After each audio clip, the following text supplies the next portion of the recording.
Dios les bendiga, hermanos. Muy buenos días. Muy buenos días.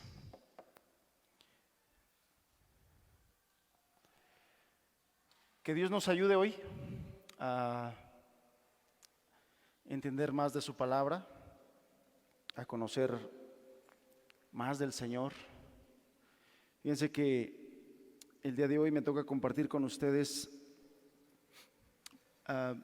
varios versículos del primer capítulo del Evangelio de Juan. Y en esos versículos se comienza ya la narrativa. El Evangelio de Juan es una narrativa, nos narra la vida, obra y ministerio del Señor Jesús. Particularmente el Evangelio de Juan tiene un propósito muy específico, muy característico. En el capítulo 21 nos dice que todas las cosas que se escribieron en el Evangelio de Juan, fueron escritas para que creamos que Él es Hijo de Dios y que creyendo tengamos vida eterna. Es decir que el objetivo que el Padre puso en el Evangelio de Juan es muy glorioso, es una bendición muy grande, porque todo el Evangelio de Juan narra la gloria del Hijo de Dios. El Evangelio de Juan narra la gloria del Hijo de Dios, y lo narra con el propósito de que tú y yo comprendamos eso en nuestra mente y en nuestro corazón, comprendamos que Él es el Hijo de Dios y que creyendo en Él tengamos vida eterna. Como dijéramos en palabras coloquiales, ¿qué más queremos? A través del Evangelio de Juan, Dios nos marca el camino para la vida eterna, que es Jesucristo. Y nos lo narra a través de 21 capítulos de una forma gloriosa, hermosa. Y esta parte que me toca a mí compartir hoy comienza con el testimonio de Juan el Bautista. Así comienza. Y cuando yo veía estos versículos, orando a Dios, la verdad es que le pedí ayuda para decir, bueno, ¿y qué hablamos de esto? ¿Y qué vamos a compartir de esto? Porque son 10 versículos de los que vamos a hablar el día de hoy. No vamos a profundizar en cada uno de ellos, porque como les dije, es una narrativa. Pero el mensaje es muy bonito.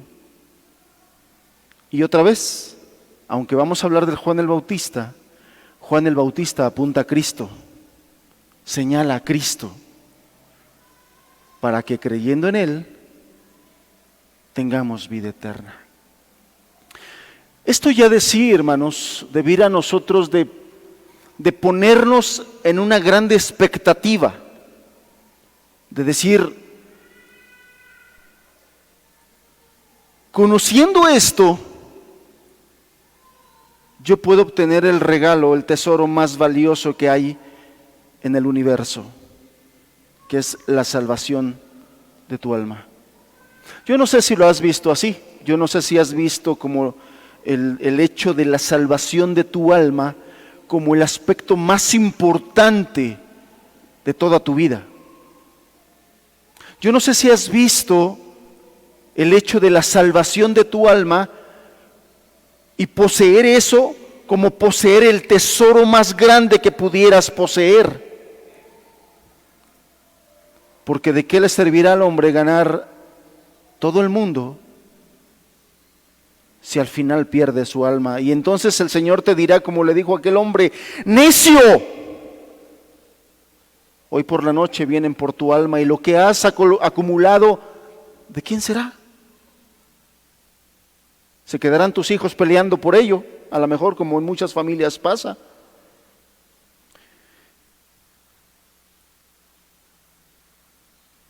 Y yo le decía, esto ojalá genere una expectativa en el corazón de cada uno de nosotros. Una expectativa que cada día, cada domingo, te traiga con un anhelo y con un deseo de conocer más acerca de ese testimonio, para que creyendo en Él puedas tener vida eterna. Y aquellos que por pura gracia hemos obtenido ese privilegio, por pura gracia, vengamos con la expectativa de conocer más y más a aquel que nos lavó y nos limpió de nuestros pecados. Aquel con el que vamos a convivir por toda la eternidad una vez que Él venga por nosotros. Que tengamos esa expectativa de conocer más y más de Él. Hermanos, de repente los que nos paramos aquí a compartirle, de repente los que nos dedicamos un tiempo a preparar el mensaje, a estudiar, a orar, de repente nos invaden algunos pensamientos. Y uno de esos pensamientos es: los que me escuchan lo valorarán. Y no tanto por lo que yo hago, sino por lo que es, lo que presento, el mensaje, la palabra, el testimonio de Cristo, ¿lo valorarán? Y me surgía la pregunta que les hice a mis hermanos allá en Puebla. ¿Cuántos de ustedes oyen por lo menos una vez más en su casa el mensaje que oyeron el domingo? Porque queda grabado, ¿no? Eso ya es una bendición. Antes se vendían los CDs y muchos se quedaban ahí, pocos eran los que iban por sus CDs. Hoy ya lo tienes gratis, lo puedes oír en Facebook, lo puedes oír en YouTube. Y la pregunta es: ¿cuántos de los que vienen aquí o de los que nos ven por internet en la semana vuelven a escuchar esta enseñanza para decir: seguro algo se me fue, seguro algo no entendí, seguro que si lo vuelvo a escuchar me vuelve a bendecir? Y lo vuelvo a escuchar. ¿Cuántos lo vuelven a hacer? ¿Cuántos toman notas? El dicho popular que nos decían, bueno, a mí me lo decían mucho en la escuela: más vale tinta pálida que mente lúcida. Porque como yo, a veces se nos va el reloj y decimos muchas cosas, les damos mucha información y estamos conscientes que no somos capaces a veces de asimilar tanta información. Entonces, tomar algunas anotaciones, tomar algunos apuntes, de verdad que ayuda. ¿Cuántos toman anotaciones y cuántos bendicen? De repente le he dicho a mis hermanos que algo tenemos que hacer con la acústica del salón. A mí me ha tocado estar sentado ahí y de repente no entiendo bien lo que el hermano que está aquí diciendo, el que está predicando, está comentando, y por la acústica yo no entiendo bien.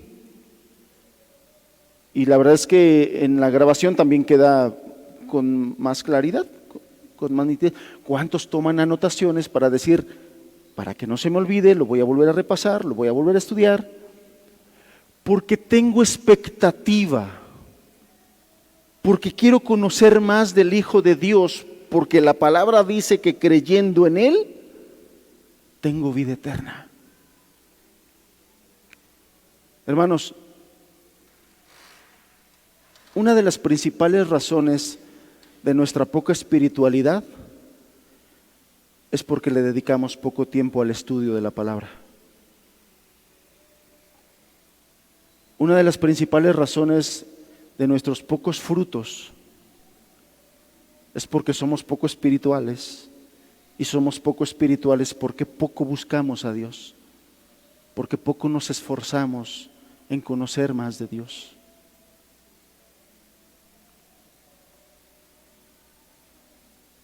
Y el texto que te cito dice algo muy grande, muy grande. El Evangelio de Juan nos presenta a Cristo, y creyendo en Él vamos a tener el tesoro más grande que cualquier ser humano puede poseer: la vida eterna. La vida eterna, hermanos. Cuando nosotros le dedicamos poco tiempo al estudio de la palabra de Dios, poco tiempo a la oración, esa es exactamente la estima que le tenemos nosotros a Dios. Si Él estuviera en persona, si el Señor Jesús estuviera en persona aquí con nosotros, no lo haríamos diferente. Es mentira que estaríamos con Él sentados escuchando sus enseñanzas. No lo hacemos con la Biblia. Y lo único que quiero yo reflexionar con ustedes hoy es, vengamos con expectativa, hermanos. El Evangelio de Juan, como toda la palabra, es un tesoro. El Señor nos quiere bendecir, el Señor nos quiere ayudar. Al pecador le quiere mostrar el camino, dice el Salmo 119. Él le mostrará a los pecadores el camino. Eso es muy glorioso, eso es muy bueno. ¿Me acompañan por favor en su Biblia? Al Evangelio de Juan, capítulo 1, verso 19. Hermanos, ¿esta agua es para mí o me regalan una? Sí.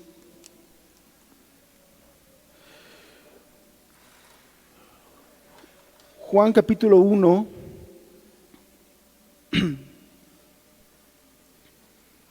verso 19 al versículo número 28. Dice así la palabra de Dios: este es el testimonio de Juan, cuando los judíos enviaron de Jerusalén sacerdotes y levitas para que le preguntasen: ¿tú quién eres?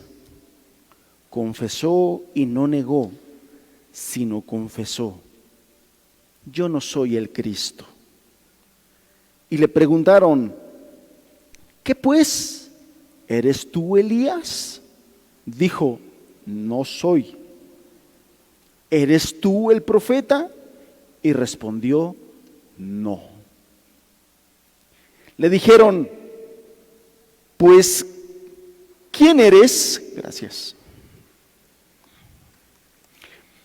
Para que demos respuesta a los que nos enviaron. ¿Qué dices de ti mismo? Dijo: yo soy la voz de uno que clama en el desierto, enderezad el camino del Señor, como dijo el profeta Isaías. Y los que habían sido enviados eran de los fariseos, y le preguntaron y le dijeron: ¿por qué pues bautizas si tú no eres el Cristo, ni Elías, ni el profeta? Juan le respondió diciendo: yo bautizo con agua, mas en medio de vosotros está uno a quien vosotros no conocéis. Este es el que viene después de mí, el que es antes de mí, del cual yo no soy digno de desatar la correa del calzado. Estas cosas sucedieron en Betábara, al otro lado del Jordán, donde Juan estaba bautizando.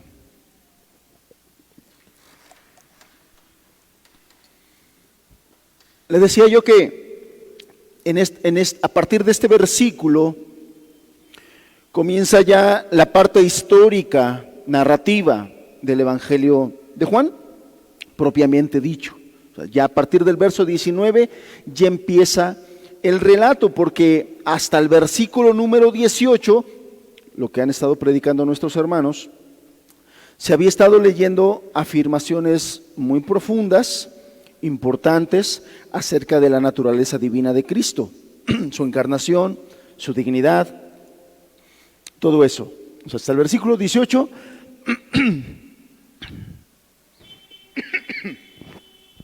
perdón, se había profundizado en esos aspectos de la divinidad de Cristo. A partir del versículo 19, esto que empezamos a leer, ya toma otro sentido, ya empieza la parte narrativa, ya comienza la parte histórica y llegamos a este claro relato en los días del ministerio terrenal de Cristo. Así comienza, pero comienza de esta manera como lo acabamos de leer.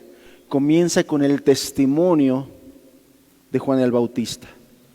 Y el día de hoy yo quiero enfocar estos versículos en dos aspectos principales de estos versículos acerca del ministerio de Juan. Primeramente nos vamos a enfocar en un aspecto de su carácter, porque definitivamente estos versículos señalan, apuntan un aspecto del carácter de Juan, de Juan el Bautista. Carácter que en definitiva es algo que el Señor espera en cada uno de los que nos llamamos hijos de Dios. La verdad es que como iglesia de Cristo hay aspectos, varios aspectos seguramente en los que batallamos. Pero este que vamos a ver es uno de los aspectos en los cuales el Señor ve que batallamos más y por eso hoy quiere que miremos lo que Él puede hacer en el carácter de un hombre. Porque Juan el Bautista era un nacido de mujer como cualquiera de nosotros. Así lo dijo el Señor. De entre los nacidos de mujer, él era un nacido de mujer. Sin embargo, no había otro más grande en los profetas que Juan el Bautista. El Señor lo puso por encima de la calidad profética de Isaías, de Jeremías, de Ezequiel, de Daniel, por el tipo de ministerio que le tocó y que le fue asignado. Entonces, llegamos ya a este punto y esta es la parte en la que nos vamos a enfocar. Como en todos los demás evangelios, Juan comienza enseguida con el testimonio de Juan el Bautista. Este mismo testimonio lo podemos ver en el capítulo 3 de Mateo, en el capítulo 1 de Marcos, en el capítulo 3 de Lucas. Estos autores de sus evangelios dan el mismo testimonio de Juan el Bautista. Y lo que nosotros podemos ver, lo que nos podemos dar cuenta ya de manera inmediata al leer este testimonio, es que evidentemente Juan el Bautista era un hombre santo de Dios. No hay duda. No hay duda. Podemos darnos cuenta que Juan el Bautista evidentemente era un hombre santo de Dios. Nos dice la Escritura que este hombre fue lleno del Espíritu Santo en el vientre de su madre. En el vientre de su madre fue lleno del Espíritu Santo. Y la Biblia nos muestra que hay pocos hombres que estén más altos que el nombre de Juan el Bautista en el registro bíblico de grandes hombres. Jesús lo puso ahí. De entre los nacidos de mujer, no hay otro más grande que Juan el Bautista. El Señor mismo lo declaró así en el capítulo 11 del Evangelio de Mateo. También, si me acompañas, aquí en el capítulo 5 de Juan, capítulo 5,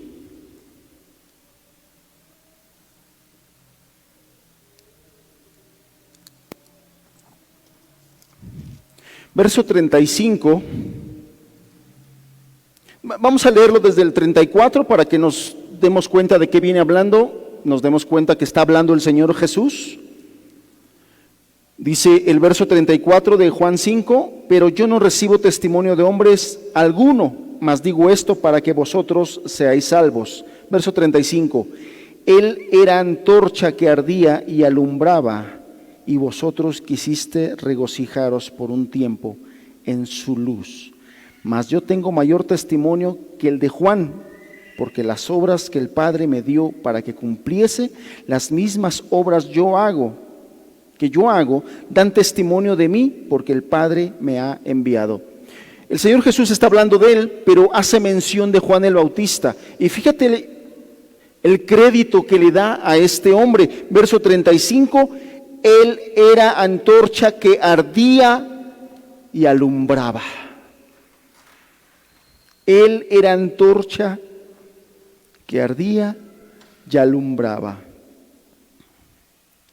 Sin embargo, en los versículos que acabamos de leer al inicio, o sea, del verso 19 en adelante, vemos a este hombre santo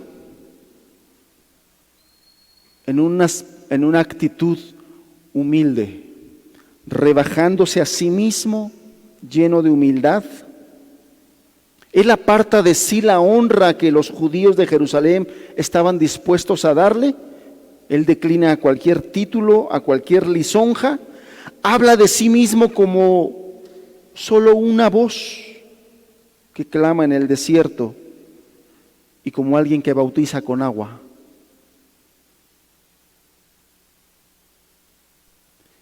Y lo que quiero yo mostrarte ahorita es eso. Los créditos que le da el Señor Jesús, el Hijo de Dios, Dios mismo, el Cristo, habla de este hombre y le dice que de entre los nacidos de mujer no hay uno mayor. Dice que él era una antorcha que su luz alumbraba. Ese era el testimonio de Jesús a los hombres respecto de Juan el Bautista. Pero Juan el Bautista no hace lo mismo. Juan el Bautista nos dice, de entre los de nacidos de mujer no hay uno más grande que yo, soy antorcha que alumbra. No. Él dice, ¿tú eres el Cristo? No soy el Cristo. Entonces ¿eres Elías? No, yo no soy. Y sin embargo, el Señor Jesús también en los evangelios dice, Él vino con el espíritu y el poder de Elías. Es de Él de quien habló el profeta Malaquías. Pero la actitud de Juan el Bautista, un hombre santo, era, yo no soy el Cristo, yo no soy Elías, es más, ni siquiera soy el profeta. Yo solo soy una voz que clama en el desierto. Acompáñame al versículo 19. Quiero que le demos el énfasis adecuado y correcto a esto. Juan 1, verso 19. Dice el verso 19, este es el testimonio de Juan, cuando los judíos enviaron de Jerusalén sacerdotes y levitas para que le preguntasen. Fíjense, ¿qué habrán visto del ministerio de Juan el Bautista aquellas autoridades judías? ¿Qué habrán visto? ¿Qué habrán oído del servicio de Juan el Bautista? Que juntaron una comitiva, sacerdotes y levitas, varios de ellos fariseos, a preguntarle. Seguramente estaban nerviosos de que algo estuviese pasando, algo sobrenatural, de que fuera el Cristo. Y fueron tales las obras que vieron en Juan el Bautista que se atrevieron a preguntar semejante pregunta. ¿Eres tú el Cristo? Wow, hermanos,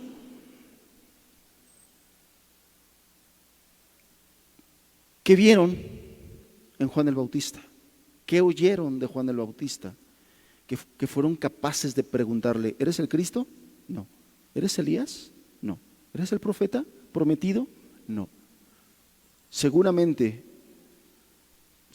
el testimonio de Juan el Bautista era grande y era fuerte para que las autoridades judías fueran capaces de enviar una comitiva a preguntar semejantes preguntas. Bien, verso 20, confesó, no negó, sino que confesó. Yo no soy. Esta parte de confesó y no negó, sino confesó, o sea, el énfasis que le pone aquí la Escritura, lo que nos está queriendo decir es que Juan el Bautista fue enfático cuando les dijo, yo no soy.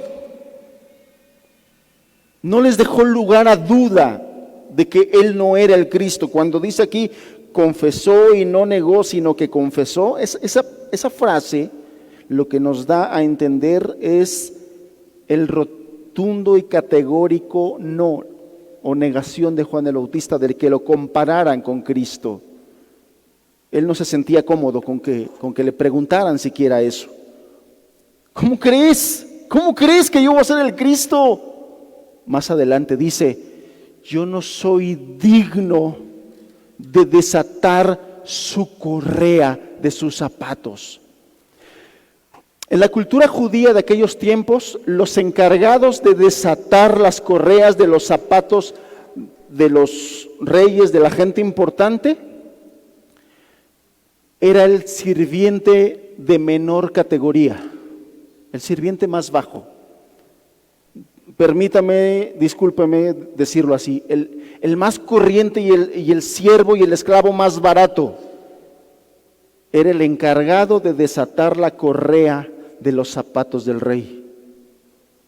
Y Juan el Bautista dijo: ni siquiera yo soy ese, ni siquiera el más bajo, el siervo más bajo, ni siquiera el esclavo más barato ni el más corriente, ni siquiera soy eso, porque ni siquiera soy digno de desatar la correa del zapato de sus pies. Nos damos cuenta de esto que está pasando. Jesús, el testimonio de Jesús, de Juan el Bautista, ¿dónde lo pone? Y el testimonio propio de Juan el Bautista de sí mismo y de su ministerio, ¿dónde se pone? Lo que nos demuestra, hermanos, el carácter humilde que debe tener cualquier hijo de Dios, cualquier servidor del Señor. Y esta primera parte que vamos a estar viendo, vamos a ver dos partes, les decía yo, dos aspectos. Esta primera parte está principalmente dirigida y relacionada, porque habla de Juan el Bautista, relacionada a los hijos de Dios, a los servidores de Dios, y nos muestra un aspecto del carácter del Hijo de Dios, del aspecto de Dios. Y yo les decía, es uno de los aspectos en que la iglesia de Cristo batalla más, y batalla más, ¿sabe por qué? Porque uno de los pecados en los que más batalla la iglesia de Cristo es el orgullo, hermanos. Batallamos mucho con el orgullo.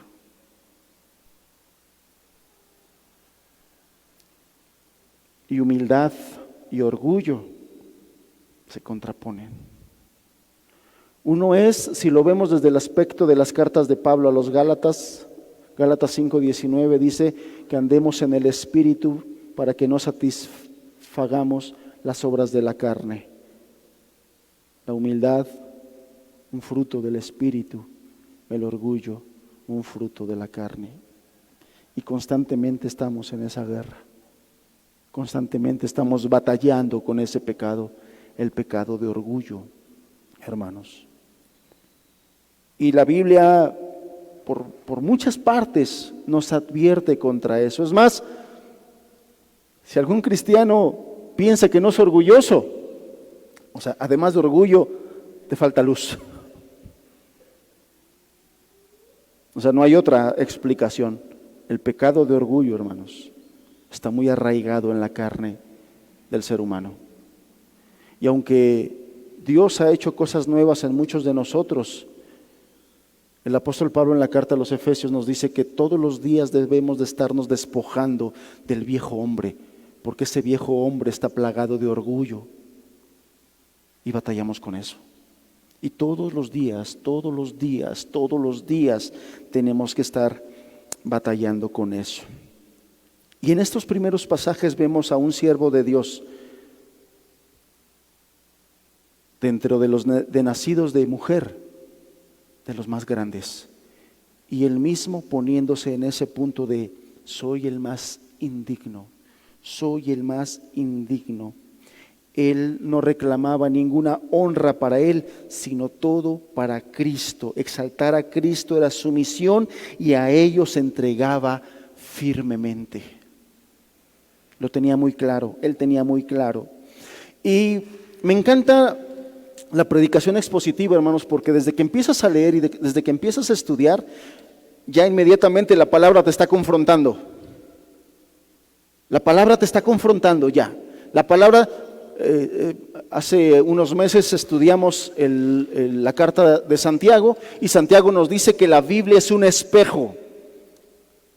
La Biblia te refleja tal cual eres. Y eso es lo que hace la predicación expositiva. Cuando un predicador, un pastor se pone a estudiar expositivamente para una predicación expositiva, No podemos evitar vernos reflejados ahí. Lo mismo que la congregación no puede evitar reflejarse en la palabra de Dios. Y esta primera parte nos lleva a una reflexión, hermanos, principalmente para la iglesia. El Señor Jesús mismo declaró que Juan el Bautista era una antorcha que ardía y alumbraba. Declaraciones de Jesús, del Maestro, del Señor. El hecho de que estas palabras vengan del Señor Jesús ya dice mucho. ¿Qué dice el Señor Jesús de mí? De Juan el Bautista dice esto: dentro de los hombres, dentro de los humanos, no hay uno más grande que Juan el Bautista. Y Juan el Bautista era una antorcha que alumbraba. Testimonio del Señor Jesús, abierto, público. Si Él tuviera que decir un testimonio público de ti, ¿qué diría, hermano? ¿Qué diría, hermana?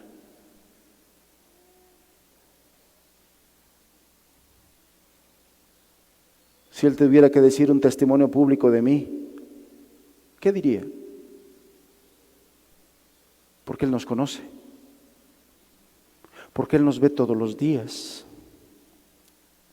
porque Él nos ve en la casa donde los demás hermanos en la iglesia no nos ve, porque Él nos ve cuando estamos solos y lo que hacemos cuando estamos solos, porque Él nos ve cómo nos comportamos y qué cosas decimos y qué cosas hablamos.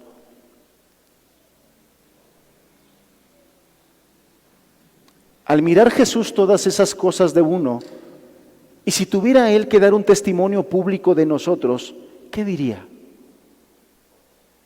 Y yo quiero que te lleves esta reflexión. ¿Qué testimonio público diría de ti el Señor Jesús, que te conoce como ninguno de nosotros? ¿Qué diría?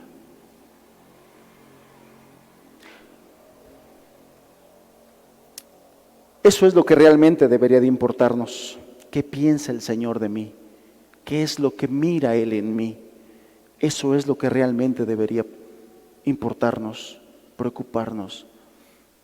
Él es el que dio su vida por nosotros, hermanos. Él es el que dio el pago. Él es el que pagó el precio por nosotros para redimirnos. Es la opinión de Él lo que nos debería de ocupar, de importar. Y la pregunta es, como reflexiva, porque sí quiero que esta reflexión impacte, sí quiero que esta reflexión te mueva, sí quiero que esta reflexión te zarandee, nos zarandee de esa forma y estilo de vida que hemos adoptado, ese cristianismo que hemos adoptado. ¿Puede el Señor decir de nosotros y de cada uno de nosotros, Él es antorcha y su luz alumbra? ¿Es esto lo que Él podría decir de nosotros? Segunda reflexión. Juan el Bautista tenía claro por qué y para qué fue escogido y llamado por Dios. Él dijo de sí mismo: yo soy una voz que clama en el desierto, enderezad el camino para el Señor. Tenía muy claro para qué fue escogido desde el vientre de su madre. Tenía claro por qué fue lleno del Espíritu Santo desde el vientre de su madre. Tenía claro, y lo mismo que el Señor Jesús, desconocemos por lo menos los primeros 30 años de su vida, los desconocemos. No sabemos qué fue de Juan el Bautista, qué hizo, a qué se dedicó, en muchas formas, de la misma manera que el Señor Jesús. Del Señor Jesús solamente veíamos que Él crecía en gracia para delante de los hombres y delante del Padre. Muy seguramente Él también. Desconocemos los primeros 30 años de su vida, pero después de 30 años de su vida, su llamado no se diluyó. La llenura del Espíritu, la presencia del Espíritu en su vida no se diluyó, no fue a menos. como pasa en el caso de muchas personas que inician en el caminar cristiano muy fervorosos, muy gozosos, con mucho fuego, pero el dicho popular dice que como llamarada de petate. Todos conocemos la llamarada de petate, ¿sí, verdad? Mucho fuego al principio, pero no dura mucho y rápido se apaga. Así he conocido muchos que comienzan muy fervorosos: hermano, yo quiero caminar con el Señor, hermano, ya me arrepentí, hermano, ya le prediqué, hermano, ya fui aquí, hermano, estoy aquí, llevo un mes congregándome sin falta. Y después ya no los vuelves a ver. Y después ya no están. Y después te enteras que ya regresaron a sus antiguos caminos y a sus antiguos pecados. El llamado de Dios a Juan el Bautista, después de 30 años, no se diluyó, no decayó. Al contrario, vemos después de 30 años a un Juan el Bautista que ha madurado, que ha crecido, que tiene claridad del llamado que Dios le hizo, que no se ha ensoberbecido, al contrario, su humildad, su carácter humilde se ha fortalecido, de tal manera que aunque venían los hombres a decirle: hoy tú te pareces al Cristo, él dijo: no soy, no soy, solo soy uno que clama, solo soy una voz que clama, y nada más yo bautizo con agua. Y ni siquiera soy digno de desatar la correa del calzado de sus pies. Después del tiempo, no se diluyó su fervor, su amor por el Señor, sus ganas de glorificar al Padre. Tú ves en este relato cómo los fariseos le dicen: tú, y él dice: yo no, él, yo no, él, yo no, él y solamente él. Y en esto entiendes y ves un carácter de madurez, un carácter cristiano, cuando te dejas de ver a ti mismo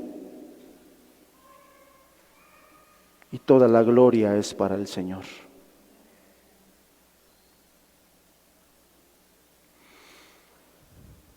¿Sabes por qué somos poco capaces de distinguir nuestro orgullo? Porque tenemos poco conocimiento de la gloria del Señor y de su santidad. Esa es la razón. Y vemos dos ejemplos. Uno, Isaías. Isaías, un hombre santo llamado por Dios, pero cuando tuvo la revelación de la santidad de Dios, dijo: ¡ay de mí que soy inmundo, de labios inmundos! ¿Qué fue lo que pasó? El grado de conciencia de la santidad de Dios descubrió el grado de iniquidad, el grado de impureza que todavía había en Isaías. Y lo mismo pasa aquí. El grado de comunión de Juan el Bautista con Cristo, porque se nota cómo él fue el único, Juan el Bautista fue el único que pudo reconocer a Cristo cuando venía dentro de la multitud. Ninguno en la multitud lo reconoció. El único que lo reconoció y pudo decir: he aquí el Cordero, fue Juan el Bautista. ¿Y sabes por qué? Porque tenía comunión con él. Y esa comunión con Cristo es lo que hizo que él pudiera tener ese grado de humildad en su carácter. ¿Qué es lo que te quiero decir? A mayor comunión con Dios a través de la oración y del estudio con su palabra,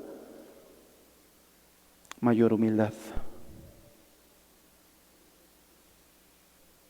Las palabras de Juan el Bautista fueron: es necesario que yo mengüe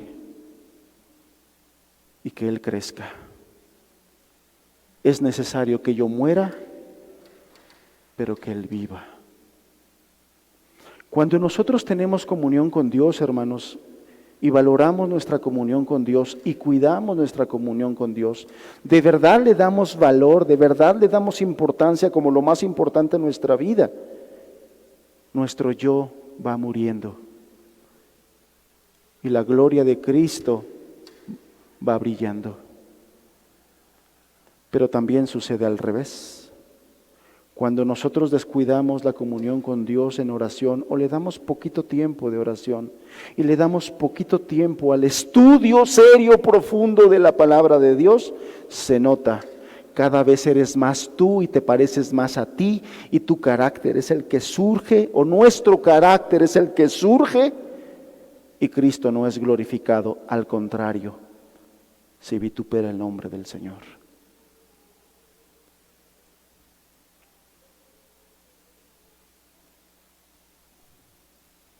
¿Qué aprendemos entonces de esta primera parte? Juan el Bautista, hermanos, era un hombre que conocía a Dios, amaba a Dios, dependía de Dios, buscaba a Dios y moría cada día a él mismo.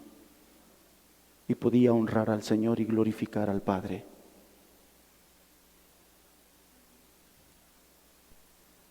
¿Qué podemos entender de esto?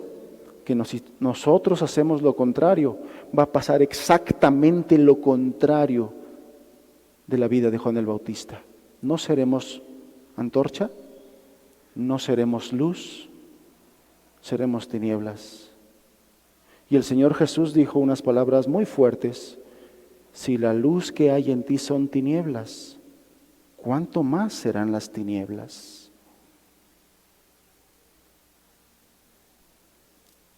Estoy seguro que estas palabras fueron escritas y dejadas escritas aquí en la Biblia para que nosotros podamos entender, aprender y podamos ser retados para buscar. No podremos ser nosotros más grandes que Juan el Bautista, ya está escrito. Dentro de los de nacidos de mujer no hay ni habrá hombre más grande que Juan el Bautista.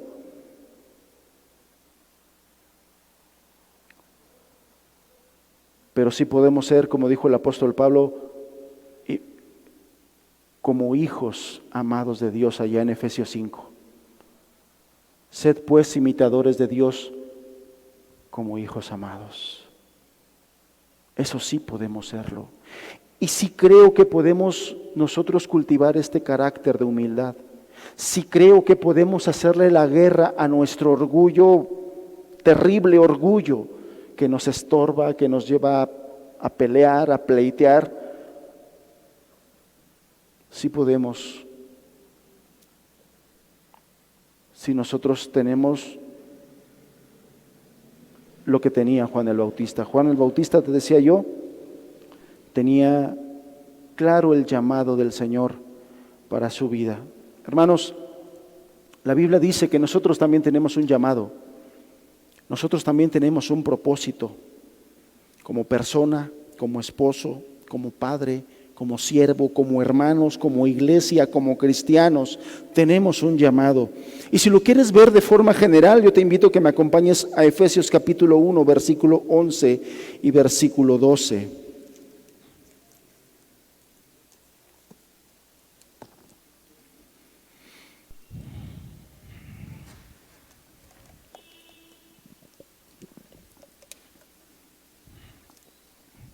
Efesios 1, versículo 11. Dice así la palabra de Dios: en él asimismo tuvimos herencia, habiendo sido predestinados conforme al propósito del que hace todas las cosas según el designio de su voluntad. Verso 12: a fin de que seamos para alabanza de su gloria, nosotros los que primeramente esperábamos en Cristo. Verso 12: a fin de que seamos para alabanza de su gloria. Pablo le está hablando a los cristianos y le dice: a fin de que seamos para alabanza de su gloria. Dios quiere que cada uno de los que nos llamamos cristianos seamos algo, nos llamó para algo y nos llamó para que seamos alabanza de su gloria. Y este primer capítulo de Efesios, si tú lo lees, esta frase, esta idea, este concepto te lo repite 4 veces por lo menos. 4 veces en un capítulo te dice: Dios quiere que seamos para alabanza de su gloria, o para alabanza de la gloria de su gracia. ¿Qué es lo que quiere decir que quiere que seamos para alabanza de su gloria? Bueno, es exactamente la misma idea de Mateo 5, cuando dice que cuando los hombres vean vuestras buenas obras, glorifiquen al Padre que está en los cielos. Es exactamente la misma idea. Cuando dice aquí que seamos para alabanza de su gloria, es que cuando la gente vea nuestra forma de vivir, nuestra forma de conducirnos, nuestra forma de ser, no les quede otra más que decir: gracias a Dios por personas como ellas. Gracias a Dios por personas como estas. Bendito sea Dios por ellos. Ese es en un sentido. Y en otro sentido es que nuestra vida sea como una ofrenda, como una alabanza, olor fragante. Que cuando el Señor desde el cielo nos vea, diga: valió la pena morir por este. Valió la pena morir por ella. Valió la pena. Que Él pueda ver el fruto de su aflicción en nosotros. El fruto de su aflicción.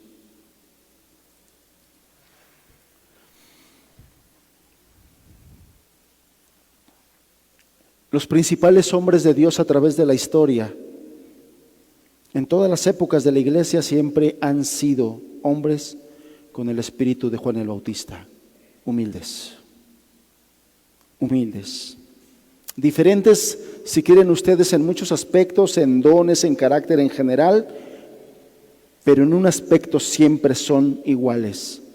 Como dice el apóstol Pedro en su primera carta: se revisten de humildad. Se revisten de humildad. Bien, si nosotros profesamos, hermanos, entonces, para concluir esta primera parte, si nosotros profesamos un verdadero cristianismo, busquemos la gracia de Dios para tener ese espíritu humilde que tenía Juan el Bautista.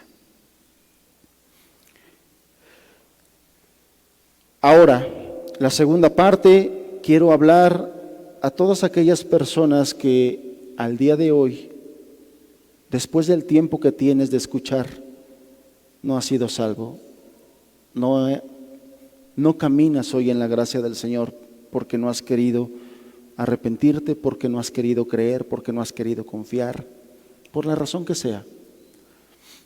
En estos versículos tenemos un maravilloso ejemplo de la ceguera que inunda a los hombres inconversos. Y el ejemplo nos los da precisamente esta situación con los judíos que cuestionan a Juan el Bautista. Si me acompañas, regresamos al pasaje. Juan capítulo 1.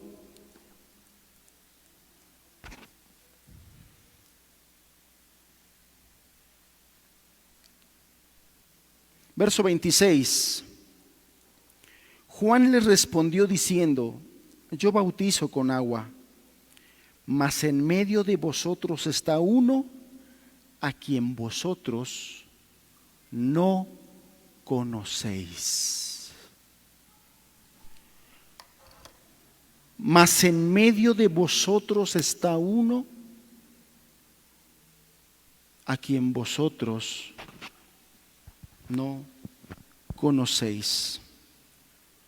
Estos judíos que fueron enviados, esta comitiva, eran sacerdotes y levitas. Sacerdotes y levitas, es decir, de los rangos más altos en la jerarquía religiosa de Israel. Sacerdotes y levitas. Ellos eran los encargados de ministrar en el templo cuando el tiempo les cumplía. Ellos tenían el más elevado encargo de ministrar en la casa de Dios. Y cuando no hacían eso, entonces se dedicaban al estudio de las Escrituras, y eran gente muy reconocida.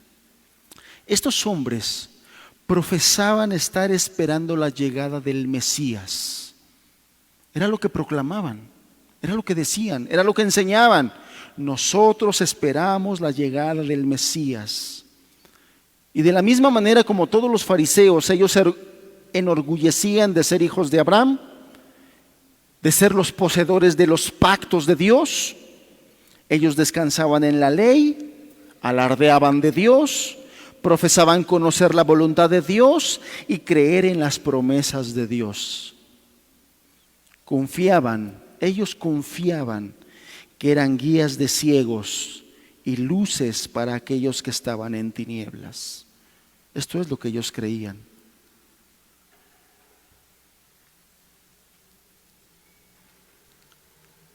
Asimismos,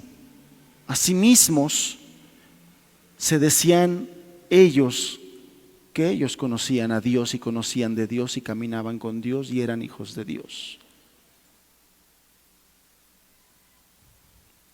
Y sin embargo, en ese mismo momento, amados, en ese mismo momento, sus almas estaban completamente en tinieblas.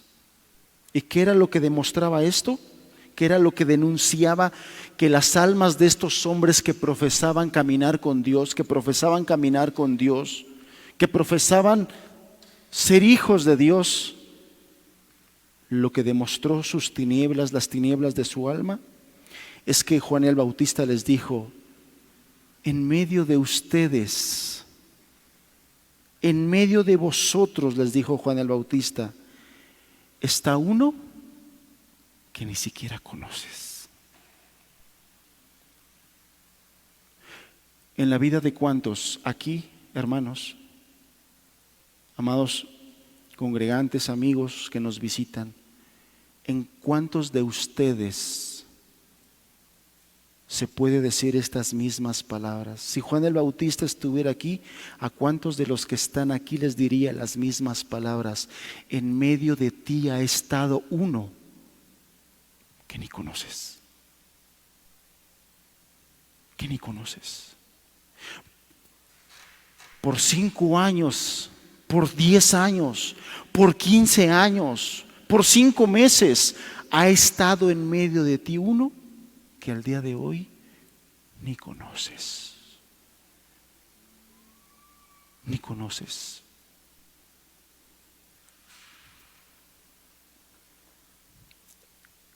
El Señor Jesús, el Mesías prometido, estaba en medio de ellos. Y sin embargo, estos hombres ni le conocieron, ni le vieron, y peor aún, escucha lo que te voy a decir. La mayoría de ellos murieron en sus pecados, murieron sin conocerlo, murieron sin conocerlo. Estas palabras de Juan el Bautista son una descripción profética de un estado de cosas que duró todo el periodo del ministerio terrenal de nuestro Señor Jesucristo.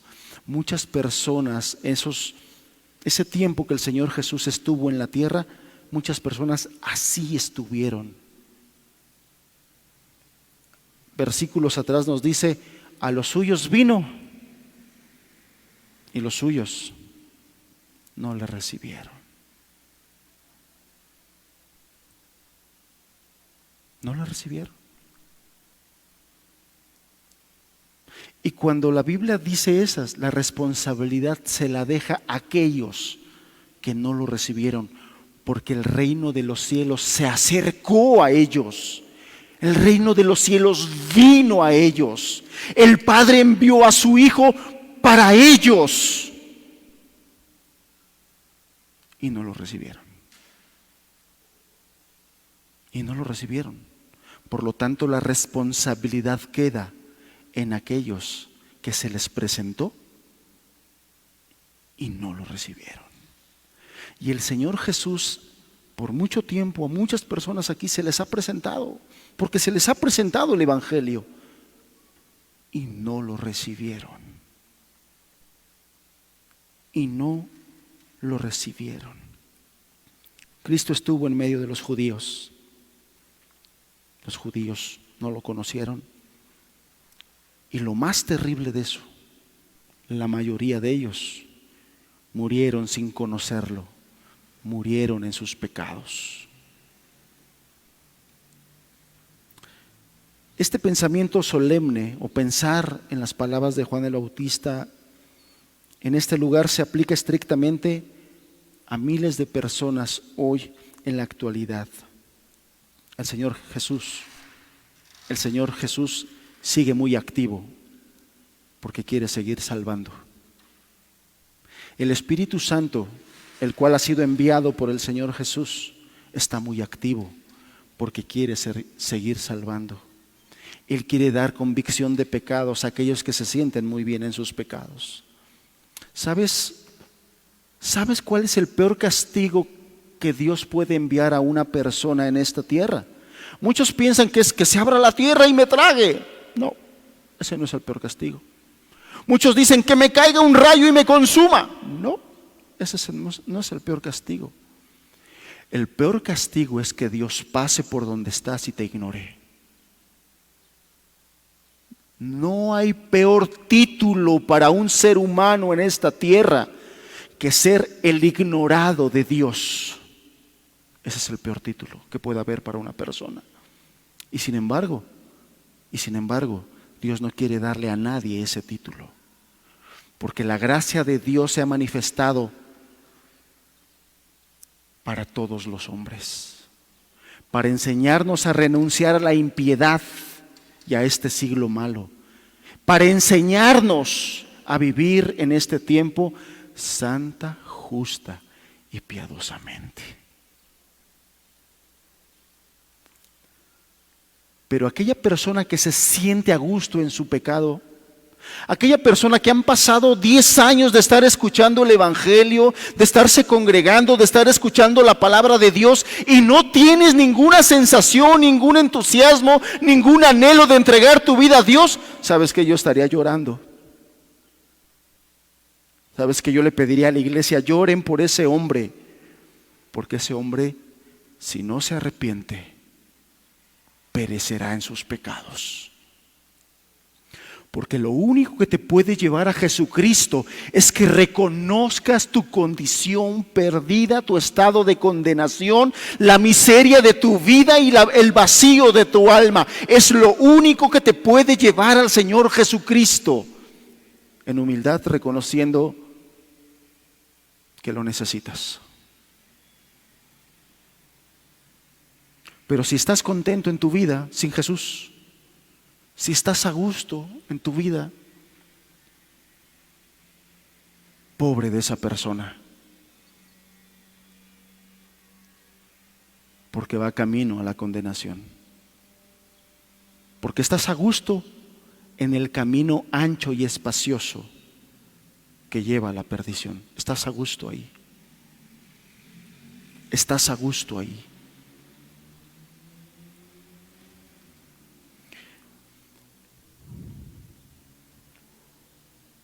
Cristo pasa y ha pasado por muchos hogares aquí, al lado de muchas personas, inclusive congregaciones, y en muchos de ellos ni siquiera le miran ni le oyen.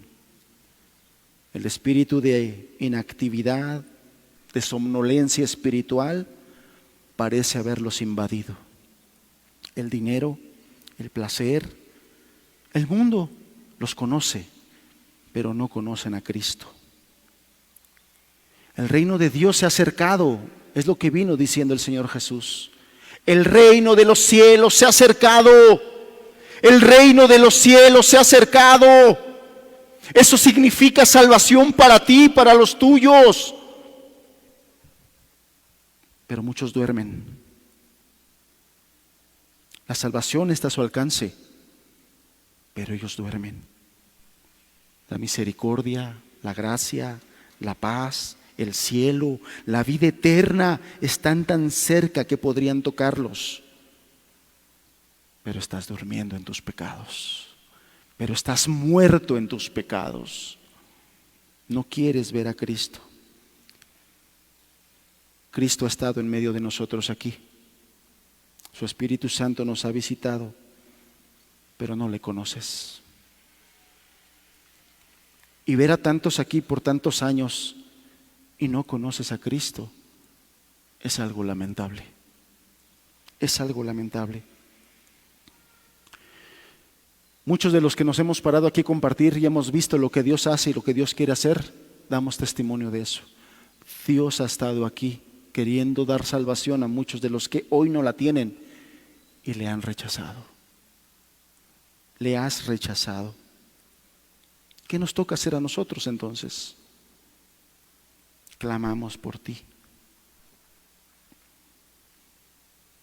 La gran pregunta es, amados hermanos, nosotros que hemos sido alcanzados por su gracia, ¿conocemos la magnitud, la amplitud de nuestros privilegios religiosos en este país y en estos tiempos? ¿Sabes que hay países donde no se pueden congregar?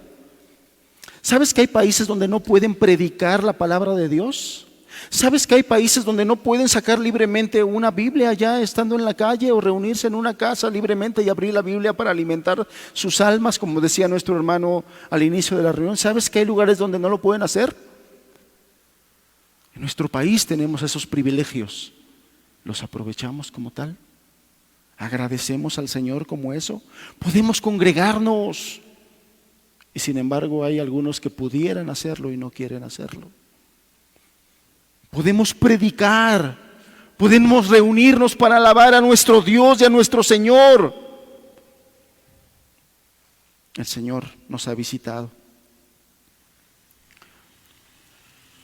¿Estamos conscientes, amada iglesia, que el Espíritu Santo sigue activo y quiere estar mucho más activo a través de cada uno de nosotros para ir por los que están perdidos? Para clamar por los que vienen aquí y duermen. ¿Estamos conscientes de eso? ¿Estamos conscientes que el Espíritu Santo vino para eso? Para traer convicción de pecado a las personas y para llevarlos y conducirlos a Cristo, al Salvador. Pero Él quiere usarnos. Él quiere usar a la iglesia, a cada uno de sus hijos. Querida persona, que tienes el tiempo que tengas escuchando la palabra de Dios, ya sea aquí o en otro lado, ¿estás consciente que si rechazas o sigues rechazando a Cristo, la condenación te está esperando? Estos hombres que vemos en este relato con Juan el Bautista creían que conocían a Dios, creían que servían a Dios, creían que tenían la revelación de Dios, creían que lo conocían, creían que eran sus hijos. Y sin embargo, el día que estuvo en medio de ellos, no lo conocieron, porque no lo conocían. No lo conocían.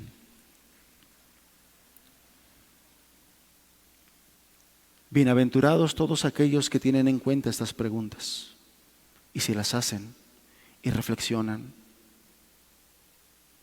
Que Dios, a través de su palabra y de su Espíritu Santo, despierte a los que duermen, porque te quiere dar vida, porque tienes que reconocer y tienes que saber que estás muerto en tus delitos y pecados y que si sigues por ese camino la condenación te está esperando. Mas Dios nos dio a su Hijo para que todo aquel que en Él cree sea salvo y tenga la vida eterna. Bienaventurados aquellos que se hacen esas interrogantes. Bienaventurados aquellos que hoy lo entiendan y hoy clamen por su comodidad, porque esa comodidad en la que estás, esa satisfacción de tu vida sin Dios, te va a hacer el hombre más miserable por la eternidad. Te va a ser la persona más miserable por la eternidad. Si no respondes, si no reaccionas, si no despiertas de tu letargo espiritual, estarás perdido por no haber conocido el día de tu visitación. por no haber entendido que Dios ha enviado todos estos mensajes, todas estas predicaciones, todo este tiempo ha estado esperando que tú dejes de rechazarlo. Que tú dejes de rechazarlo. Termino con este pasaje, Mateo capítulo 11, verso 12.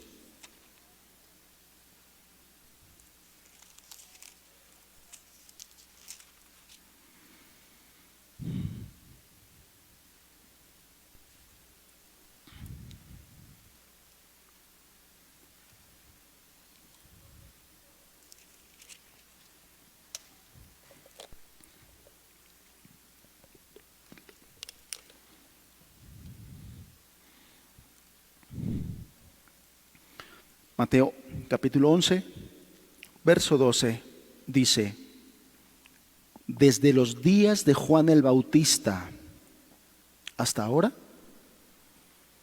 el reino de los cielos sufre violencia y los violentos lo arrebatan.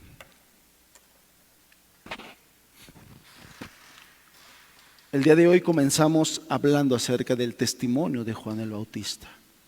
Y este pasaje que estamos leyendo está haciendo referencia precisamente a esos días de Juan el Bautista, cuando él comenzó a predicar el arrepentimiento para perdón de pecados. Y el Señor Jesús está diciendo que desde aquellos días en que Juan el Bautista se levantó para empezar a predicar el arrepentimiento para perdón de pecados, desde ese día el reino de los cielos, ese lugar espiritual, empezó con una lucha, con una guerra. ¿Sí sabes que la Biblia dice que todo el que hace pecado es del diablo? ¿Qué es lo que quiere decir esto? Bueno, en esta tierra ninguno de nosotros está huérfano. Habemos quienes por gracia hemos sido adoptados como hijos de Dios. Pero hay quienes por su rechazo a Jesucristo siguen siendo hijos del diablo. No hay huérfanos, todos tienen padre. Este es un asunto lamentable. ¿Por qué? Porque el Señor Jesús, Dios a través del Señor Jesús, quiere pasarnos de las tinieblas a su luz admirable. Y es muy lamentable el hecho de que muchas personas quieren seguir en las tinieblas y rechazan la luz admirable del Señor. Y desde ese día, el reino de los cielos empezó en una lucha, en una batalla. El Espíritu Santo peleando por el alma inmortal de los pecadores. Hoy estoy seguro que el Espíritu Santo te está hablando, te está redarguyendo, te está haciendo reflexionar y entender que estás mal en tus caminos, que has hecho mal todas las veces que has rechazado a Dios. Y estás en una lucha. Y esa lucha es, pero es que tengo que dejar esto, tengo que dejar otro, me va a ser difícil dejar esto, me va a ser difícil dejar este pecado, este otro. Hay una lucha. Y dice que solo hay algunos que ganan esa lucha. Dice, y los violentos lo arrebatan. Otras traducciones, en lugar de ocupar la palabra violentos, ocupa la palabra valientes. Lo que pasa es que el llamado de Dios para nosotros es soltar nuestra vida, soltar nuestros propósitos, soltar nuestras metas, soltar nuestros sueños, soltar nuestros anhelos, que es algo que el mundo te grite, te diga, no sueltes tus sueños, lucha por ellos. Y los jóvenes dicen, sí, voy a luchar por mis sueños, por eso no me levanto. Quiero seguir aquí. Y seguir a Dios significa renunciar a ti mismo. Significa soltar tu voluntad. y rendirte a la voluntad del Señor que tiene para ti, que déjame decirte, es mucho mejor que la que tú tienes pensada para ti mismo. Pero en la carne no lo entiendes, en tu estado natural no lo entiendes. Y lo único que te podemos decir es, prueba a Dios, prueba a Jesucristo como Señor, prueba a Dios como Padre. Deja al Espíritu Santo ser tu consolador, tu consejero, tu guía. Y verás que las cosas de verdad son hechas nuevas. Eterno, todo eterno. Lo demás es pasajero. Por eso es que solo los valientes, los que están dispuestos a renunciar a sí mismos, lo arrebatan. Los que aman sus pecados, los que aman su vida sin Dios como está, ahí se quedarán con la batalla perdida, hasta que decidan rendirse a la soberanía del Señor, del Rey de Reyes, porque ese fue otro mensaje de Juan el Bautista. Toda la gloria a Él, toda la gloria a Él, toda la gloria a Él, toda la gloria a Él. Y sabes una cosa, Juan el Bautista era de descendencia sacerdotal. A él esperaba la opulencia que los sacerdotes tenían y vivían en ella, pero él renunció a todo eso.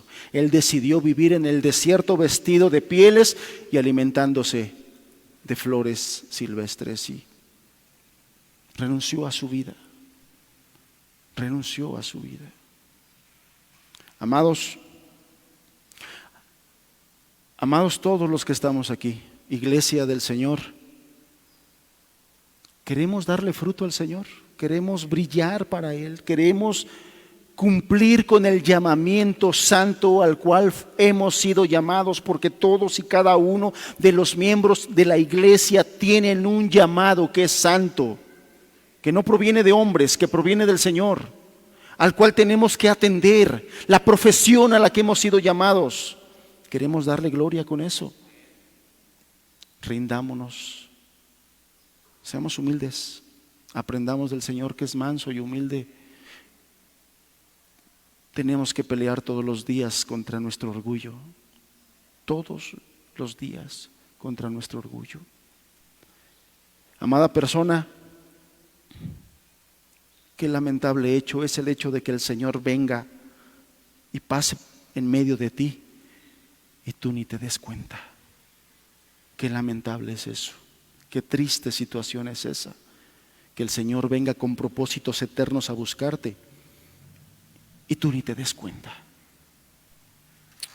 Padre,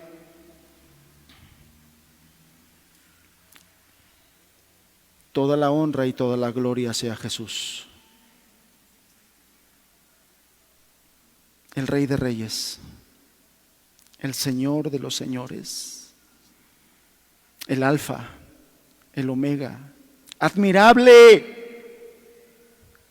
consejero, Dios fuerte, Padre eterno, Príncipe de paz, Dios con nosotros, el principio y el fin. Gracias por Jesucristo, Señor. Gracias por Jesucristo. Y también gracias por testimonios como este de hombres que a pesar de que el tiempo pasa, su fervor y su amor por ti no desfallece, no decae, no disminuye. Al contrario, Señor, se hace más grande y más fervoroso. Ayúdanos. Ayúdanos a ser más espirituales. Ayuda a esta iglesia a ser más espiritual, Señor. Ayuda a valorar más la comunión con el Padre a través de la oración. Ayúdanos a valorar más la comunión con el Padre y con Jesucristo a través del estudio de la palabra de Dios, seria, profunda, sustancial, alimentadora. Es la única forma de que crezcamos en conocimiento de ti, Señor. Es la única forma de que conozcamos más de tu grandeza, de tu santidad, de tu gloria. Y la única forma de que cada vez nosotros nos veamos como menos, humanamente hablando. Pero así como Juan el Bautista, que él menguaba, tú tenías un testimonio de él y que no tuviste temor de dar testimonio público de este tu Hijo. Ayúdanos, Señor. Ayúdanos. Y a todas aquellas personas, Padre, que tienen años escuchando tu evangelio y que el día de hoy siguen sin conocerte, siguen sin conocer tu amor, sin caminar en él. Padre, ten misericordia de ellos. No hay peor cosa que el hecho que tú vengas y estés en medio de ellos para darles salvación y ellos no te vean. Ellos no se den cuenta del día en que los visitaste para salvarlos. No hay peor cosa que eso, Señor. Porque te rechazan. Porque pasiva o activamente, pero te han rechazado. Ten misericordia de ellos, Señor. Ten misericordia. Gracias por tu palabra. Gracias porque no nos dejas ni nos sueltas, Señor. Nos alumbras, nos alimentas, nos exhortas, nos retas, Señor. Gracias por ello. Y también pedimos tu gracia para poder lograrlo. En el nombre de Jesús, nuestro precioso Salvador. Amén, Señor. Amén.